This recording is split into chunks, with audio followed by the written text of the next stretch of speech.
Ce paysage apparaît immuable, comme une composition de peinture.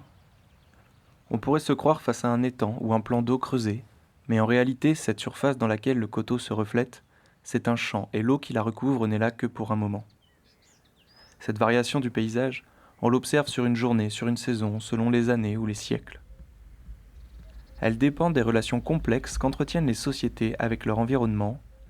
Elle dépend en particulier de l'usage de l'eau comme ressource. Son exploitation apparaît en effet au fondement même de la forme des paysages qui s'offrent à l'observateur. Pour rendre compte de cette histoire entre société et environnement, il fallait parcourir le paysage à la recherche d'indices qui nous permettraient de mieux le saisir. Il fallait également partir à la rencontre de toutes les personnes qui y travaillent, qui y habitent, afin de comprendre les multiples logiques d'appropriation et d'usage. Il fallait enfin saisir l'histoire de ces paysages, non pas par nostalgie, mais pour éclairer le présent et aider à imaginer des futurs possibles. De cette lecture des paysages, nous avons tiré un documentaire qui peut devenir un outil rassemblant les acteurs et les habitants concernés autour d'un même objet de réflexion. Quels sont les enjeux et les attentes actuelles vis-à-vis de ces paysages? Comment et pourquoi ces paysages ont-ils évolué? Comment les différents usages de la ressource en eau ont-ils modifié ces paysages? Quels paysages et quelles rivières voulons-nous demain? Ce sont toutes ces questions que ce document propose d'aborder au travers d'une balade dans le temps et l'espace de la prairie motaise.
Nous sommes au cœur de la prairie motaise.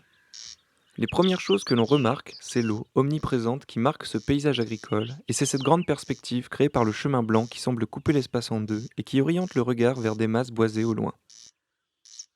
Ce chemin est la desserte principale de la prairie motaise. Il est destiné aux engins agricoles qui l'empruntent pour accéder aux parcelles. Placée sur sa trajectoire, la peupleraie apparaît comme un repère visuel fort.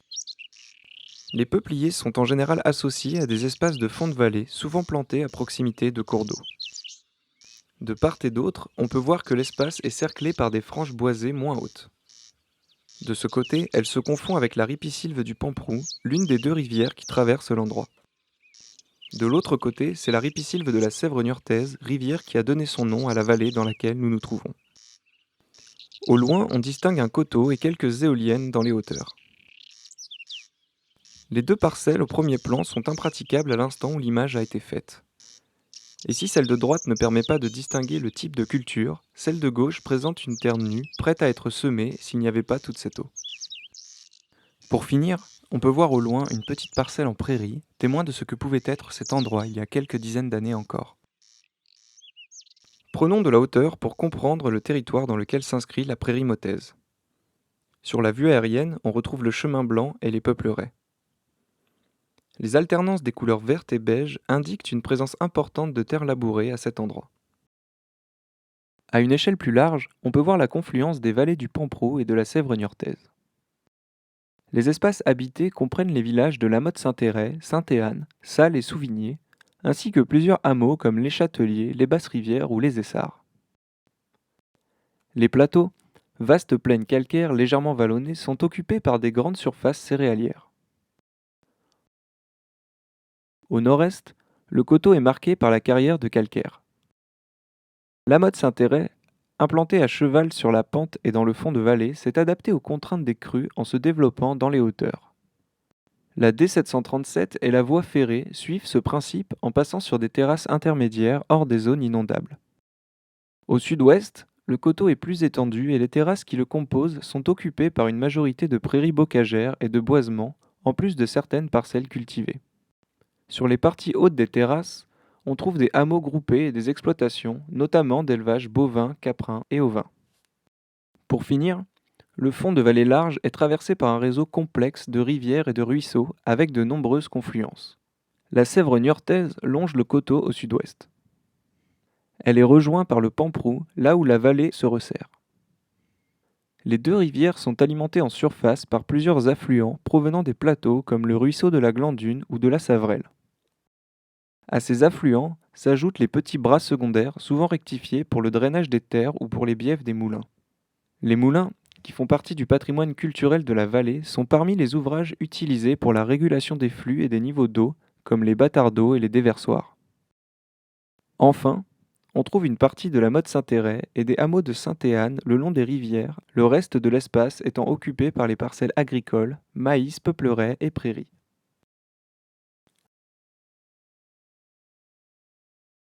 Nous sommes ici dans la haute vallée de la Sèvre niortaise, en amont de l'agglomération de Niort. Au nord commence le pays de Gâtine, qui se distingue par ses sous-sols granitiques plus imperméables où prairies et bocages dominent. Plus au sud, ce sont les vastes plaines cultivées aux sous-sols calcaires poreux et perméables. Les cours d'eau et leurs vallées drainent et structurent ces territoires, indissociables de leur identité culturelle et de leurs productions agricoles. Un des enjeux majeurs liés à ces rivières, c'est l'alimentation en eau potable avec deux usines de production à la Corbelière. Le site connecté au barrage de la Touche-Poupard, géré par le CERTAD, et celui qui traite les eaux de la Sèvre, géré par le syndicat de Saint-Mexan. Ces deux syndicats desservent près de 60 000 habitants en eau potable. Le captage de la Corbelière, qui tire son eau de la Sèvre, fait l'objet d'une demande de dérogation pour des dépassements ponctuels de la norme eau brute en nitrate, fixée à 50 mg par litre. Nous sommes ici sur une zone définie comme vulnérable au regard de la réglementation. La vallée d'effondrement de la Prairie motaise constitue sur cette partie amont de la Sèvre la principale zone humide. Le bassin versant de la Sèvre draine un territoire sur près de 160 km avec 6 affluents principaux. Le marais poitevin est la principale singularité de ce territoire. Ce vaste espace d'environ 100 000 hectares, abandonné par la mer, est le fruit de plusieurs siècles d'aménagement et de travaux pour la maîtrise de l'eau. Un autre site emblématique lié à l'estuaire de la Sèvre, c'est la baie de l'Aiguillon avec ses paysages de vasières, de prés salés et d'élevage de moules sur bouchot à la rencontre entre eau douce et eau salée. Sur un bassin aussi vaste, les spécificités locales sont multiples. Mais tous ces territoires partagent la même ressource et leurs histoires sont liées à celles des rivières. La question s'est toujours posée de la gestion et du partage de cette ressource commune. Les acteurs publics s'interrogent depuis plusieurs décennies sur une gestion intégrée qui tiendrait compte de l'ensemble des aspects liés à l'eau.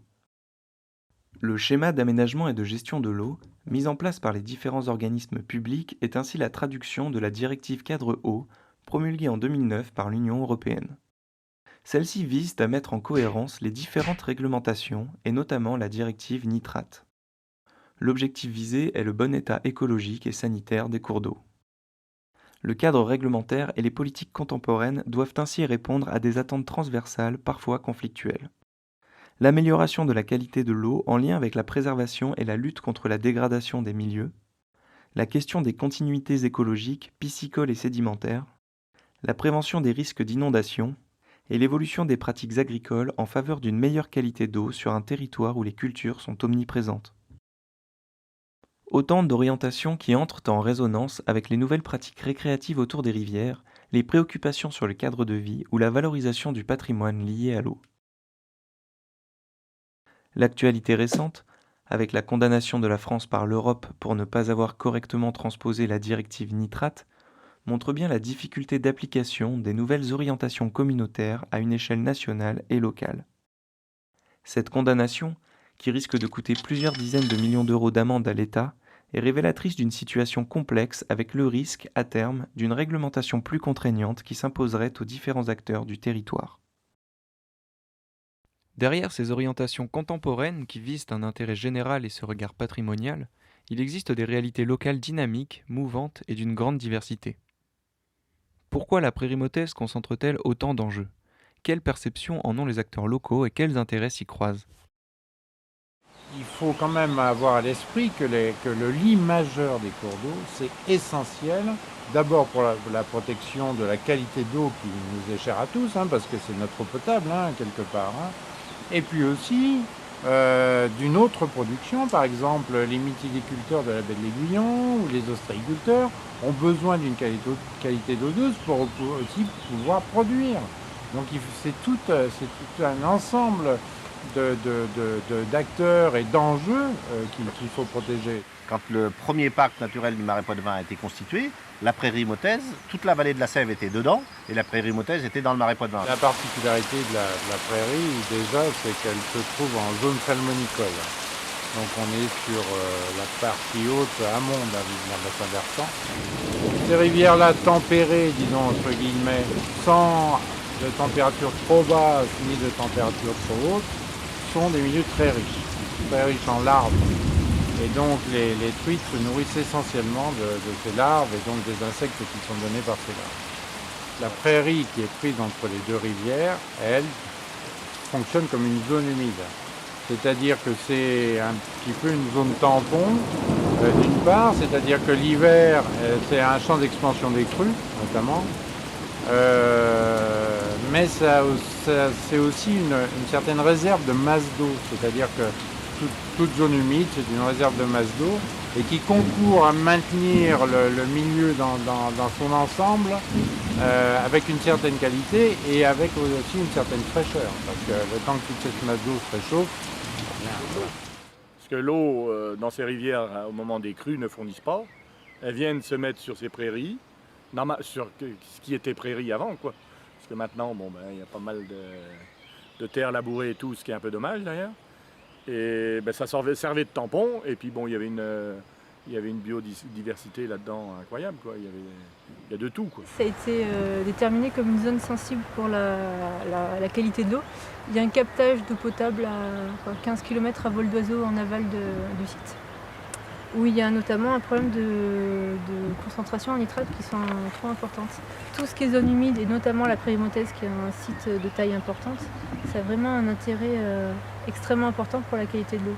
Et donc nous, c'est l'enjeu eau potable, parce que derrière, il y a production et distribution d'eau potable sur les communes aux alentours de Saint-Mexan-l'École. L'intérêt de la prairie, que ce soit en zone humide ou même hors zone humide, pour la qualité de l'eau, c'est qu'on a une culture pérenne, c'est-à-dire qu'il y a toujours une couverture du sol, donc il n'y a pas de problème d'érosion, d'entraînement, et qu'il y a toujours une plante qui est là pour absorber l'azote si besoin. Donc si à l'automne il y a des pluies importantes, qui fait un peu doux et que l'azote a minéralisé dans le sol, c'est-à-dire qu'il est disponible et qui pourrait à la première eau partir dans la nappe, là il y a toujours des plantes pour l'utiliser pour leur croissance. Ce sont des milieux qui sont excessivement fragiles, forcément, parce que si au moindre pic de température, toutes les espèces qui sont inféodées à ce milieu-là, sont mises en péril. Naturellement, c'est un milieu qui sécurise une production qui peut être plus malmenée dans un autre contexte, un contexte de plaine, plus séchant. Mais il ne faut pas opposer l'exploitation de tel ou tel terrain en herbe plutôt qu'en culture. C'est pas comparable. Pour nourrir une bête, un animal, il faut en gros 3 tonnes 5 de matière sèche pour nourrir un animal. Aujourd'hui, nous avons près de 300 animaux. En sachant qu'un hectare d'herbe dans la prairie motaise fait en gros 3 tonnes 5 de matière sèche, alors qu'un hectare de maïs arrive à produire 18 tonnes de matière sèche, de 15 à 18 tonnes de matière sèche, vous voyez où est le problème. Soit on diminue les animaux, soit on augmente la rentabilité des hectares de la prairie motaise. Bon, ben là-bas, c'est vrai que c'est bon, des terres assez saines. Enfin, moi, ce que j'ai, je peux y aller assez facilement. C'est vrai que par rapport à d'autres terrains à côté, et bon, on a un potentiel en fait qui est, sans mettre beaucoup d'intrants, qui est pas mal, quoi, de par l'humidité, de par voilà, quoi. Les terres de la prairie motaise étaient à l'époque pour moitié cultivées en maïs et le reste en herbe. Nous, il a fallu tout mettre en maïs pour pouvoir nourrir les bêtes. Ben moi, pour mon activité, déjà, c'est des prairies qui sont assez humides. L'herbe y vient en conséquence. C'est pas forcément de la bonne herbe, de l'herbe pour faire profiter des bêtes, non. C'est de l'herbe pour entretenir les bêtes. Parce que c'est pas du régras, c'est que c'est de l'herbe naturelle, quoi. Elle est vraiment naturelle, cette herbe. Il y a de tout. Et puis c'est l'idéal pour les bêtes. C'est des prairies l'été qui sont fraîches. Il y a l'eau au bord. Il y a tout, quoi. Il n'y a que demander de mieux. C'est quand même bien mieux d'avoir des bêtes dans les prairies motaises que de les avoir sur les plateaux calcaires où l'été il y a un poteau électrique pour les mettre à l'ombre. À mon avis, oui, bon, les joggeurs vont s'y balader. Bon, il y a des chasseurs aussi qui vont y chasser, hein, voilà. Les pêcheurs, voilà, bon, au bord de, voilà, tout ça. C'est vrai que ça, c'est un plus. Hein. Bon, la prairie, en plus, c'est un endroit qui est plat pour ceux qui veulent faire du vélo. Non, mais où on va se promener. Bon, moi, j'en suis presque à 2 pas. C'est vrai que j'aime bien aller me balader là-bas parce que je sais que je suis tranquille, je peux lâcher mon chien. Bon, il y a vraiment, c'est le calme plat, c'est le calme de dire. Hein, voilà. Donc. Ouais, ça quand même, c'est un côté hyper agréable. C'est ce que je vous disais tout à l'heure, que nous, on a le privilège, bon, ici, il y a cette prairie, bon, la rivière, c'est quand même hyper agréable, bon, à s'y balader. Bon, de l'autre côté, on a la forêt qui est pas loin. Bon, enfin, moi, je pense que dans notre environnement, c'est très important. La prairie motaise est aussi un lieu habité qui participe à une certaine qualité de vie. Les habitants des hameaux et des moulins de la vallée restent attachés à un patrimoine lié aux rivières dont les fonctions ont changé ou disparu. Nous découvrons toute la complexité des regards et des intérêts qui s'expriment sur ce territoire. Pour mieux comprendre cette situation particulière, revenons au temps où la prairie motaise était un communaux et essayons de comprendre son histoire récente. Autrefois, bon, il y avait beaucoup d'exploitants agricoles, hein, beaucoup de petites exploitations agricoles sur la commune, beaucoup d'exploitants qui avaient peut-être chacune peut-être 7-8 vaches, bon voilà. Et au printemps, enfin, moi c'est ce que j'ai entendu dire, là il faudrait peut-être interviewer des anciens, voilà. Et au printemps, bon, lâchaient leur bétail dans ces communaux. Parce que, oui, toutes les bêtes étaient mélangées et à l'automne, chacun récupérait ses bêtes. C'était vraiment très difficile à exploiter parce qu'il y avait peu de voies d'accès. L'activité, c'était essentiellement une coupe de foin en juin et puis le pâturage après. Ceux qui faisaient les foins les premiers passaient sur les autres, alors ceux qui arrivaient à faire leur foin en dernier, souvent de fois, la parcelle avait été traversée dans tous les sens et puis ils récupéraient pas grand-chose, quoi. Donc c'est un peu les souvenirs que j'en ai. Les souvenirs que j'en ai aussi, c'est que les années humides, pour botteler le foin, il fallait, c'était pourtant des petites botteleuses à l'époque, c'était pas des pick-up, c'était des botteleuses petite densité, quoi, hein. Et souvent de fois, il y avait un petit tracteur devant, puis plusieurs hommes qui poussaient le tracteur et la botteleuse pour pas que ça reste tout embourbé, quoi, hein. Enfin bon, j'ai vu faire ça à mon père, à mes oncles. Des fois qu'on achetait du foin dans la prairie, parce qu'en haut, sur la partie haute, on était sur le calcaire, donc les années plus sèches, on allait acheter du foin à différents propriétaires dans la prairie. Toutes ces petites parcelles, ça appartenait certainement, bon, il y en avait peut-être plusieurs parcelles au même fermier, mais il y avait quand même du monde, quoi. Il n'y avait même pratiquement pas de bornage. Il y avait que les gens âgés qui pouvaient s'y retrouver, les jeunes générations. Là, vraiment, des 20 parcellaires comme ça, ce qui fait que c'était en prairie permanente. Il n'y avait aucun labour. Et c'était de l'herbe qui était bonne, parce qu'elle était mélangée. Oui, c'est de l'herbe naturelle, des prairies permanentes naturelles. La diversité. Ouais, et les anciens, ils disaient que ça avait des valeurs pour la santé des animaux, ces herbes-là. Ces grands communaux autrefois, qui étaient des grandes prairies, souvent l'été étaient irrigués par tout un système de petits canaux avec des petits ouvrages pour pouvoir maintenir des niveaux ou les baisser, etc. en fonction de ce qu'on voulait faire. On pouvait élever les prés comme ça. En plein mois d'août, il y avait un empellement là. En plein mois d'août, on fermait, on baissait fermait toutes les pelles, on mettait une planche sur le petit déversoir qui est de l'autre côté, et on avait de l'eau comme ça. Et quand il faisait 30 degrés, on baissait l'eau. Même pas 8 jours après, il y avait ça là. Même en période de... même pas, oui. Il n'y avait pas de problème pour le garder. Non. Je crois qu'entre La Motte et Exoudun, il y avait 17 moulins autrefois. Donc 17 moulins qui permettaient de réguler la rivière, hein, parce que les anciens n'étaient pas fous. Hein.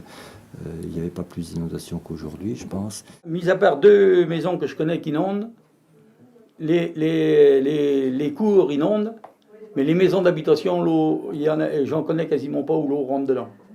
Donc les anciens avaient quand même su construire où il fallait et comme il fallait. On n'a jamais eu d'eau dans la maison, jamais. Hein. Par contre, à 1 mètre devant la maison. Et il n'y avait pas le petit muret comme il y a à l'époque devant. Et l'eau venait, je me souviens avoir vu quelques fois, hein, pas souvent, les pompiers venir avec un petit bateau, apporter du pain. Tout cet espace, il y avait plusieurs champs. Alors mon papa mettait ses vaches dans un champ, par exemple, puis dans l'autre, il laissait pousser le foin. Et puis après, il inversait. Quand le foin était coupé, l'herbe repoussait, donc il changeait. Il y avait 3 parcelles, je crois, à ce moment-là, 3 grandes parcelles. Et donc, il alternait. Le moulin de la fosse à Tendron donne un bon aperçu de l'organisation et des pratiques anciennes du fond de vallée, en concentrant sur le même espace l'habitat, l'exploitation agricole et l'unité de production. Situé sur le parcours de la Sèvre, ce lieu constitue un des rares accès aux prairies humides pâturées. 2 prises d'eau munies de pelles permettaient d'inonder les prairies pour favoriser la repousse en cas de sécheresse.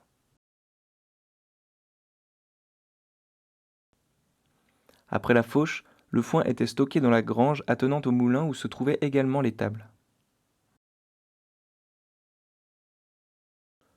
Le moulin se compose de plusieurs ouvrages destinés à gérer, canaliser et exploiter la rivière. Le déversoir permet en amont du moulin un contrôle du débit en évacuant le surplus dans un bras de décharge. On trouve ensuite le bief du moulin avec plusieurs pelles permettant de réguler le niveau et un circuit passant sous le bâtiment pour actionner une roue à eau. La force hydraulique servait ici à faire tourner les machines d'une scierie. On trouvait dans d'autres moulins de la vallée une grande diversité d'applications comme la minoterie, la filature ou la papeterie. Cette utilisation de l'eau comme ressource énergétique perdurera jusque dans les années 1960. Elle engendrait d'importants conflits entre les différents usagers qui se trouvaient en amont et en aval. C'est pourquoi les ingénieurs des ponts et chaussées élaborèrent des règlements d'eau de manière systématique à partir des années 1950. L'après-guerre va marquer un tournant important. Déjà touchée par un exode rural depuis plusieurs décennies, la vallée va se recomposer autour de nouvelles logiques d'aménagement et d'orientations économiques. On va ainsi s'affranchir d'un certain nombre de contraintes du fond de vallée. Les relations à l'eau vont changer avec notamment l'abandon définitif de l'utilisation de la force hydraulique et de nombreux ouvrages. Maintenant, l'agriculture, elle est au milieu d'un monde économique qui pour elle est complètement nouveau. Elle est dans un monde de production, de productivité, d'outillage, de marché qu'elle ne connaissait pas du tout autrefois. Autrefois, je répète, c'était l'agriculture de subsistance. On vivait chacun où on était, avec ce qu'on produisait, et puis voilà, c'est plus possible. Il faut produire ce qu'il faut produire. Il faut le produire dans les meilleures conditions possibles. Et il faut pouvoir le vendre. Voilà comment se pose la question à l'agriculture. Il était demandé une chose à l'agriculture française, c'était de produire suffisamment pour que les Français puissent manger à leur faim. Sortis de la guerre, et il y avait encore des tickets de rationnement. Donc on allait chez le boulanger pour avoir juste tant de grammes, et ailleurs c'était comme ça. Donc les exploitations, ils ont suivi le mouvement. Donc il y a eu des zones d'élevage qui ont évolué vers moins d'élevage. Il y a eu des zones de culture qui ont vu des cultures spécialisées en plus grand nombre. Ça s'est fait naturellement. Pourquoi? Parce qu'il y avait une demande économique. À partir de là, et ça a été relayé par les lois de Pisani en 60 et 62 au niveau national, qu'on fait que on a construit on a donné plus de force aux coopératives, plus de force aux groupements de producteurs, plus de force à la SAFER. On a mis plein de choses de développement agricole en route pour produire plus. Et avec la PAC, ça quand même... je veux dire, on a été orienté plus par les céréales, c'est quand même beaucoup moins de boulot avec les aides qui étaient attribuées, alors que en fait les aides étaient un peu différentes dans l'élevage, donc les gens, ceux qui avaient la possibilité de faire céréales, ont plutôt abandonné l'élevage et se sont orientés vers les céréales. Le labour est venu après le remembrement, et le géomètre qui a conduit le remembrement de Sainte-Anne pour amadouer les réticents, il y a toujours des adversaires dans une opération comme ça. Il leur disait: oui, mais vous voyez, le terrain est plat, le terre est profonde, vous ferez du maïs, etc. Ça va être l'âge d'or. Je pense que c'est là, moi, qu'il y a un tournant historique par rapport à la prairie motaise et certainement aussi à la qualité des eaux, quoi. Parce qu'à partir du moment où on tire cette route au milieu avec deux fossés de chaque côté, on draine donc en partie la prairie motaise. Les écoulements d'eau ont été perturbés, c'est pas tout positif. Et pourrais battre ma coulpe parce que j'étais parmi ceux qui ont milité pour le remembrement, mais on a laissé trop la bride sur le cou aux techniciens et aux ingénieurs qui, eux, ne voyaient que de grandes surfaces. Et puis, l'intérêt aussi de l'entreprise qui a réalisé les travaux connexes, eux, plus on en foutait en l'air, plus il y avait d'heures à facturer. Tout ça est une question de pognon, c'est toujours la même histoire. Plus ils s'arrachaient de haies, et plus ceux qui faisaient leur remembrement touchaient de l'argent. Pas les paysans, les géomètres, les ceci, les cela, voilà. Et puis arrive un peu, je dirais, quand on est passé dans la décennie, fin de la décennie 70, la décennie 80-90, ça a été catastrophique, parce que là, c'était intensifié à tout prix, et c'est là où on a vu commencer à s'implanter les premières cultures de maïs dans la prairie. Et puis depuis, ça n'a cessé d'augmenter. Moins de bêtes, moins d'élevage, beaucoup de primes au niveau céréales. Les gens, ils sont pas fous, ils se sont mis à labourer les prairies. Le remembrement a bouleversé puis la mécanisation, si on veut aller par là. Mécanisation et bouleversement, mais la mécanisation est venue avant quand même, nettement avant, dans les années 50, fin des années 50. Mais le remembrement, nous, sur Souvigné, 75-76, c'est une transformation, ça, à mon avis, est la plus grande et aux conséquences les plus graves. On en est revenu de remembrement parce qu'on s'aperçoit que les haies qu'il y avait, elles retenaient l'eau. Aujourd'hui, qu'il n'y a plus de haies, qu'il n'y a plus de fossés, Donc l'eau, elle circule à vitesse grand V. Au moment des pluies, des grosses pluies, il fallait au moins 5-6 jours pour que l'eau arrive troublée chez nous, quoi. Là, 2 jours après, même pas, hop, c'est troublé. Bon, il y a aussi le fait aussi des constructions de la zone industrielle. Ça ramène beaucoup plus. Avant, ça restait dans les champs, ça se stagnait. Mais maintenant, c'est tout canalisé, hop, à la rivière. En ce moment, avec la mise en culture du limageur, eh bien, on a des quantités de mètres cubes de terre qui se retrouvent dans la baie de l'Aiguillon. Et ça, c'est un petit peu dommage pour les années qui viennent, parce que c'est des mètres cubes de terre qui sont disparus à tout jamais, quoi. Mais bon, c'est toute la conception, disons, des années 70 où on considérait que les réseaux des cours d'eau, les petits cours d'eau étaient des exutoires d'eau de ruissellement et qu'il fallait que ça fonctionne. Et c'est pour ça qu'on a fait des aménagements et des reprofilages et des recalibrages. Et aujourd'hui, quand on raisonne en habitat, c'est aberrant, hein, c'est sûr. Hein. Avant les pratiques agricoles intensives et surtout chimiques, on avait des rivières qui s'autosuffisaient. C'est-à-dire qu'on avait une production naturelle de poissons qui permettait l'exercice de la pêche. Et dans les années 70, 80 surtout et 90, on a vu arriver tout un tas de molécules qui pour la plupart sont interdites maintenant, et heureusement, et qui ont décimé, non pas les poissons directement, mais la chaîne alimentaire. On ne peut pas leur en vouloir parce qu'on les a tellement entraînés et encouragés dans un monde de productivisme. Mais c'est surtout, comment pourrais-je dire, faire accepter aux autres acteurs étrangers à l'agriculture que ces erreurs, elles ont été actées à un moment donné. Et ce qu'on qualifie aujourd'hui d'erreur, c'était quelque chose de positif, c'était dénommé en termes de progrès. Ces dernières années, plusieurs organismes publics se sont engagés pour répondre aux enjeux de qualité d'eau, de biodiversité et de zones d'expansion des crues sur la prairie motaise. Le CERTAD, avec le Conseil général, le Conservatoire des espaces naturels et la Chambre d'agriculture comme partenaires principaux, pilote un projet financé en partie par l'agence Loire-Bretagne. Ce projet vise à réunir l'ensemble des acteurs autour d'objectifs communs par le biais de contrats territoriaux. À l'inverse d'une réglementation contraignante et imposée, le projet privilégie le partenariat et la négociation. La reconnaissance et la mise en place d'un espace naturel sensible par le Conseil général est un outil de protection qui ouvre la voie à une gestion adaptée aux caractéristiques et aux vulnérabilités du site.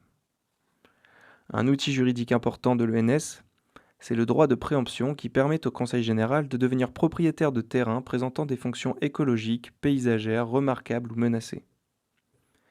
Nous avons pu constater que la préemption est vécue par certains propriétaires comme une atteinte aux libertés individuelles. Sa mise en place vise avant tout la préservation et la bonne gestion de secteurs sensibles, et elle reste un outil délicat qui nécessite une souplesse d'application. Donc voilà, il y a plusieurs partenaires, notamment il y a le Conseil général qui va travailler, qui va intervenir sur le foncier, ils ont cette compétence-là, donc avec la zone de préemption espace naturel sensible. Il faut savoir que ce droit de préemption est plus fort que le droit de préemption de la SAFER et également plus fort que celui du fermier en place. C'est-à-dire que s'il y a une vente, un projet de vente qui est identifié, le notaire devra d'abord solliciter le Conseil général pour savoir si le Conseil général veut acheter cette parcelle ou non. En fait, le but, au final, c'est que sur la prairie motaise, c'est de reconquérir toutes les fonctionnalités hydrauliques et épuratoires de la zone. Donc déjà, faire en sorte qu'au niveau des surfaces en herbe, on n'en perde plus et qu'on en regagne, c'est augmenter les surfaces en herbe, notamment dans la zone cœur. Et également travailler sur tout ce qui est fonctionnement hydraulique de la prairie motaise, parce qu'il y a beaucoup d'ouvrages en travers des différents bras de la Sèvre et du Pamprou qui sont plus ou moins maintenant utilisés et qui avaient peut-être un rôle à l'époque sur justement avec une interaction avec la prairie motaise. Le CREN a été plus chargé d'animer le dossier prairie motaise pour faire le diagnostic de la situation, pour voir les grands enjeux qu'il y avait autour, et après de dire, dans ce dossier-là, qui est d'accord pour aller vers tel objectif, par exemple, de faire des échanges de terrain entre les parties basses et les parties hautes, de dire ici on a vraiment un point spécifique de biodiversité, à la fois hydraulique, à la fois piscicole, à la fois végétale, à la fois lié aux insectes, etc. Et de dire, ben ça, ce territoire, est-ce qu'on peut l'identifier et continuer à le conserver et à ne pas le détruire? Il faut quand même qu'on prenne la situation au sérieux parce que sur les pesticides, tout ça, on n'est pas trop embêté jusqu'à présent. Je pense que et ça s'aggrave pas. Par contre, au niveau des niveaux de nitrate, on reste, ça monte pas, mais ça baisse pas non plus, quoi. On est stagnant. On a vu que rien que les bandes enherbées, je pense qu'au niveau de la Cordelière, tout ça, ont vu qu'il y avait de la progression. C'est vrai que quand vous épandez au bord de rivière de l'engrais, les grains d'engrais, c'est directement dans la rivière. Avec ces bandes enherbées, ça a déjà bien protégé au niveau nitrate déjà, les nitrates, même les pesticides. Hein. Tous les systèmes, quel que soit le secteur où l'on est, ils évoluent. Il est trop facile aujourd'hui de renier sans discernement ce qui était prôné à une époque, encouragé, qui était la règle, et aujourd'hui qui n'est plus la règle, et puis qui t'a démonté à critiquer. Non, c'est trop facile. Pas possible. En revanche, parler d'adaptation, d'évolution, moi je suis toujours preneur, et nous, en Chambre d'agriculture, on est sur cette dynamique. Faire évoluer les pratiques, faire évoluer les mentalités.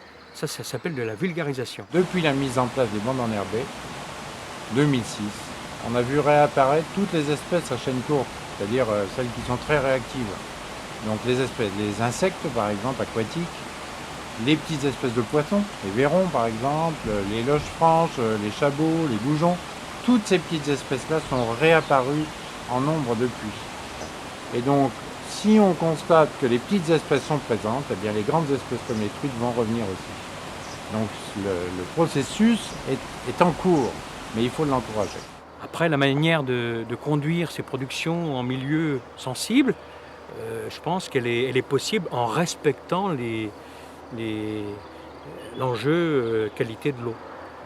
Il y a peut-être une possibilité, c'est pas peut-être, il y a certainement des techniques qui font qu'on minimise l'impact de ces intrants, comment pourrais-je dire, artificiels, que sont les engrais. On veut faire de l'herbe, donc derrière, si on veut de l'herbe, il faut qu'il y ait des éleveurs. Donc il faut que les éleveurs puissent continuer à vivre de leur métier. Donc il y a cet aspect préemption et acquisition foncière, et derrière ce serait le Conseil régional des espaces naturels, le CREN, qui serait animateur et qui serait, on va dire, gestionnaire de ces parcelles acquises, donc notamment tout ce qui est relation avec les exploitants, qui ferait de l'animation autour des zones humides. Nous, sur le GAEC, on se charge d'entretenir des surfaces en herbe. Là-dessus, il n'y a aucun souci. Tout est un problème économique. Si on nous donne les moyens de le faire, il n'y a aucun souci. Comme je vous l'ai dit tout à l'heure, on n'est pas que des destructeurs de la nature. Je pense qu'on est les mieux placés pour gérer la prairie motaise et pourquoi pas même en pâturage, quoi. Dans une exploitation, le revenu, c'est pas les aides. Ils participent. Les aides participent au revenu, mais c'est d'abord le travail de l'exploitant. C'est ce qu'il produit.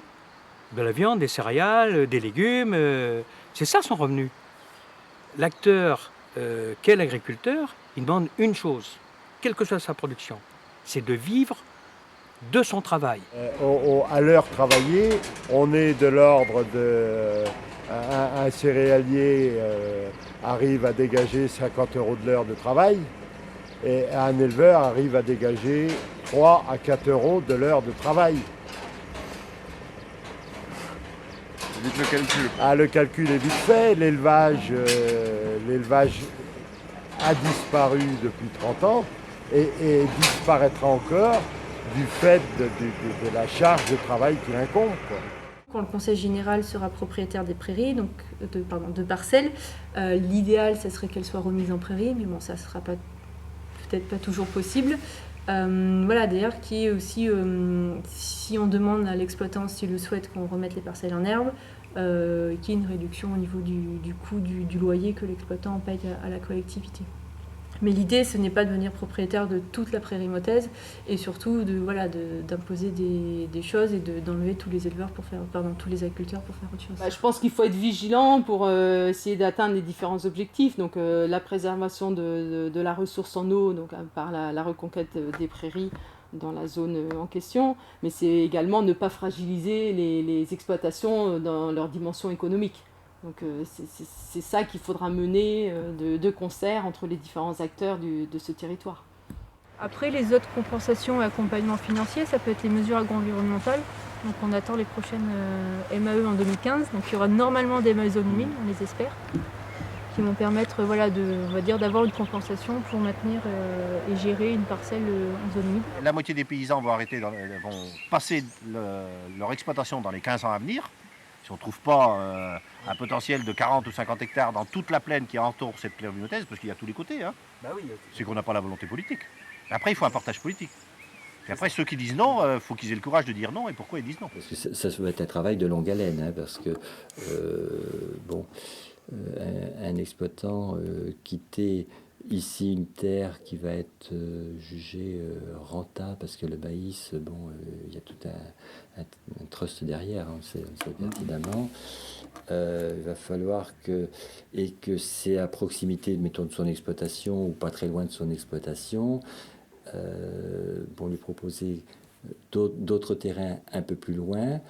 Il va falloir qu'il s'y retrouve, quoi. Donc c'est pour ça que le travail va être un travail laborieux, quoi. Je me sens pas forcément concerné vu que c'est pas inondable et ça va être un peu compliqué parce que comme de toute façon il y a de moins en moins d'élevage, donc ou même quand il y a de l'élevage on a besoin de moins en moins d'herbes. Enfin, nous c'est un peu le cas comme cette année, quoi, parce qu'on a les hangars qui sont pleins de foin et comme il n'y a plus d'élevage de toute façon on ne trouve plus à vendre le foin, donc à un moment donné l'herbe, moi je pense que si un jour ça doit être remis en herbe, malheureusement je préférerais laisser les terrains que voilà. Je sais pas. De toute façon, ça n'a aucune valeur. Aujourd'hui, l'élevage n'est pas assez soutenu pour permettre de maintenir l'élevage, quoi. La problématique élevage, au jour d'aujourd'hui, elle est compliquée. Hein, les éleveurs, en allaitant, ils ont quand même des soucis aujourd'hui. Les laitiers aussi ont des soucis, en termes de prix, en termes de rapport avec la grande distribution, en termes de production, en termes d'aléas climatiques. Je comprends les opinions réfractaires des agriculteurs, parce qu'à partir du moment où l'agriculteur, quand il fait du maïs, c'est avec le maïs qu'il gagne le plus d'argent, faut trouver un moyen, et ça relève d'une politique agricole. Ça ne relève pas de la décision de deux syndicats d'eau. Toute une partie là qui n'est pas inondable, c'est un peu dommage de le remettre en herbe, parce que... Ouais. Parce qu'à un moment donné, ou alors, sauf si on a suffisamment d'aide pour, à la rigueur, pour entretenir, quoi, parce qu'en fait, on n'en tirera pas de produits, quoi. C'est ça, mais après, je veux dire, c'est la société qui paye quand même, donc à un moment donné, il faut faire attention aussi. Et avec l'argent public, on va acheter des terrains, c'est énorme. Alors, le financement, là, en question, il vient des... Donc, le budget espace naturel sensible qui est prélevé sur tous les permis de construire. Sur les permis de construire. C'est de ça que ça vient. C'est déjà prélevé depuis des années et c'est pas employé en fait. Oui, mais quelque part c'est une atteinte aux libertés des gens du coin. Oui, d'accord. Des propriétaires particuliers. On ne peut pas s'agrandir. Du point de vue du boisement, dans votre optique de boisement. Oui, de boisement ou d'élevage. Ou d'élevage, oui. D'élevage expansif. Oui. Et d'extension de la propriété. Je trouve que c'est dommage d'être obligé d'aller jusqu'à la préemption, c'est-à-dire d'être obligé d'acquérir le foncier pour obliger les gens à faire une production. Ils s'attribuent souvent, certaines collectivités, un rôle de, comment pourrais-je dire, beaucoup plus déterministe. Ils voudraient changer, tout de suite. Alors c'est à coup d'aide, c'est à coup d'argent, c'est à coup de règlement. Non, ça c'est contre nature. Ils peuvent le mettre en place. Mais au final, ça ira jamais dans le sens qui était prévu initialement. Et ça ira même, ça peut aller à l'encontre de ce qu'ils avaient prévu auparavant. C'est une illusion de quelque chose qui Oui, tient. parce alors qu'on a des acteurs, je vous parlais des vivants, on a du vivant, hein, des animaux, mais on a des gens, des acteurs. Les agriculteurs, ils sont là. Hein. S'ils ne veulent pas, vous leur imposerez pas ce qu'ils ne veulent pas. Ou ils le feront à minima, hein, avec les effets pervers qu'on peut imaginer derrière. Mais pour moi, ça serait mieux de remettre en prairie, quoi. Peut-être que les gens vont y revenir, hein, des années comme ça. Je l'avais toujours dit, j'ai dit, on est dans des bonnes années, mais un jour on retombera, la nature reprendra ses droits. L'eau va revenir, ouais. Ah bah oui, puis on a bien 3 années, là, ça fait 3 années qu'on est bien en plein dedans. Hein. Quand on prend le chemin blanc, là, tout ce qui est à droite, c'est vraiment... c'est même rare, parce que bon, souvent ils ont des soucis pour le semer, quoi, comme vous avez vu, moi je semais au 15 avril, ils vont semer au mois de juin, ce qui veut dire que même s'ils mettent des variétés précoces à la récolte, ils vont récolter soit avec des chenilles, ou voilà. Alors que moi, souvent, fin août, début septembre, c'est récolté, quoi. La culture du maïs dans la prairie motaise, vu les niveaux d'eau très hauts, nous pose des problèmes, effectivement. Parce qu'un maïs qui prend l'eau, que l'eau est dessus, c'est foutu. Et les graines sont noyées. C'est foutu. Même qu'il va lever, il poussera pas. C'est très important cette prairie motaise qu'elle retrouve cette particularité de zone humide, quoi. C'est essentiel pour la partie amont de la Sèvre. C'est la seule pratiquement grande zone humide qui reste, et donc elle est véritablement essentielle. On constate cependant qu'une question transversale reste en suspens. Alors que les ouvrages comme les moulins et les bâtards d'eau font partie intégrante du patrimoine local, leur fonction de gestion des niveaux d'eau semble être difficile à intégrer au débat. De plus, la volonté de restaurer les continuités écologiques par la suppression de ces ouvrages entre en contradiction avec celle de retrouver le caractère inondable de la prairie. Quand j'ai pris connaissance des travaux préconisés dans le CTMA en 2009, en particulier l'effacement des petits ouvrages, des petits bâtards d'eau dans la prairie motaise, et que j'avais encore bien en tête d'avoir aidé le CREN à envisager la reconquête du caractère humide de la zone, j'ai senti une distorsion. Et s'il y avait distorsion dans ma tête, il y avait distorsion dans la logique hydraulique, je dirais. Alors, on regarde un moulin, je veux dire, le moulin, il a une valeur, quoi, et cette valeur est souvent due à l'ouvrage qui va avec. Bien. Il n'est pas question de tout révolutionner, tout supprimer, modifier tout ça. Je veux dire, on ne s'y retrouve plus. Techniquement, maintenant, on sait travailler sur un ouvrage, faire des petites choses qui permettent le transport à la fois sédimentaire et à la fois de permettre aux poissons de circuler. Le moulin est devenu un objet patrimonial, mais c'est aussi un objet qui gère les flux. Ces savoirs qui étaient transmis de manière assez naturelle autrefois ou carrément réglementés, du fait de la perte de ces usages directement économiques, plutôt même industriels, il y a un certain nombre de savoirs qui se sont perdus quant à la gestion des flux. Les chaussées et vannes de moulins constituent des obstacles à l'écoulement des eaux. Ils ont donc effectivement un rôle à jouer dans la gestion des crues. C'est notamment le cas lorsque des manœuvres tardives, rapides, non coordonnées, ou même intempestives de vannes ou clapets contribuent à accroître notablement le phénomène d'inondation. C'est dans ce sens que le rôle de sensibilisation des propriétaires et de coordination des gestions qui est mené localement par des structures comme l'Association des riverains de la Sèvre niortaise ou le SMC du Haut-Val de Sèvre est pour moi particulièrement important. Nous avons repris en charge toute la réfection des empêlements. Donc nous signons des conventions ensuite avec le particulier, parce que souvent de fois c'est dans des propriétés privées, afin que le particulier nous autorise ensuite à aller manœuvrer ces empêlements, c'est ce que en période pour pouvoir réguler le niveau de la rivière afin d'éviter au maximum les inondations dans le bourg. Par contre, l'argument parfois avancé que les moulins contribueraient notablement à l'étalement et à l'écrêtement des crues en stockant de l'eau sur les amont des ouvrages est, me semble-t-il, à relativiser. Les moulins n'ont pas été construits à cet effet, ni utilisés ensuite pour cet usage. D'ailleurs, cette fonction de stockage ne peut être tenue que pour des petits crus. Et encore, elle ne peut de toute façon être effective qu'à 2 conditions rarement réunies. D'abord, il faudrait baisser les niveaux d'eau à l'amont des ouvrages avant l'arrivée de la crue, pour faire de la place.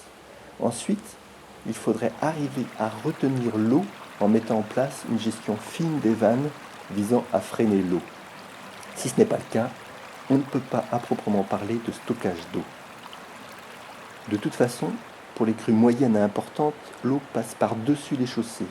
Les ouvrages sont alors transparents et ils n'ont plus aucun rôle de rétention. Par contre, lorsque la quantité d'eau qui passe dans la rivière dépasse sa capacité d'écoulement à l'intérieur de son lit, l'eau déborde et s'étale dans la plaine environnante. C'est là que les volumes de stockage peuvent alors être très importants. Et c'est là que la prairie motaise joue tout son rôle d'étalement et de retardement de la crue. À mon sens, son rôle est essentiel pour des collectivités sensibles comme Saint-Mexan-l'École ou plus à l'aval avec l'agglomération nortaise ou le Marais Poitevin. Dans le cadre de la réhabilitation du caractère humide de la zone, on pourrait faire effectivement fonctionner les bâtards d'eau en question en hiver seulement, pour prolonger le temps de séjour de la crue.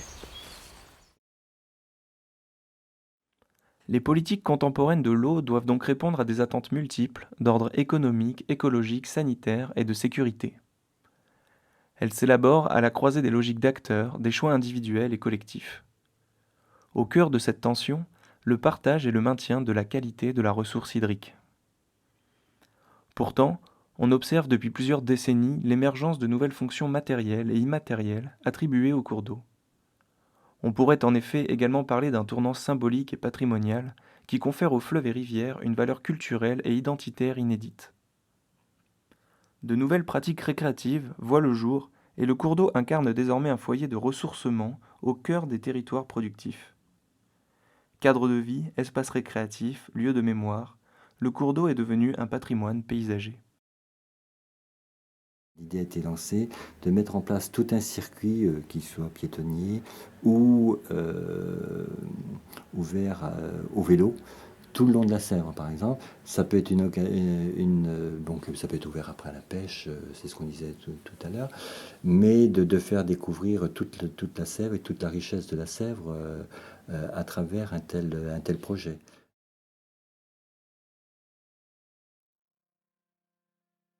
La prairie motaise n'est pas une entité isolée malgré sa richesse et son histoire particulière.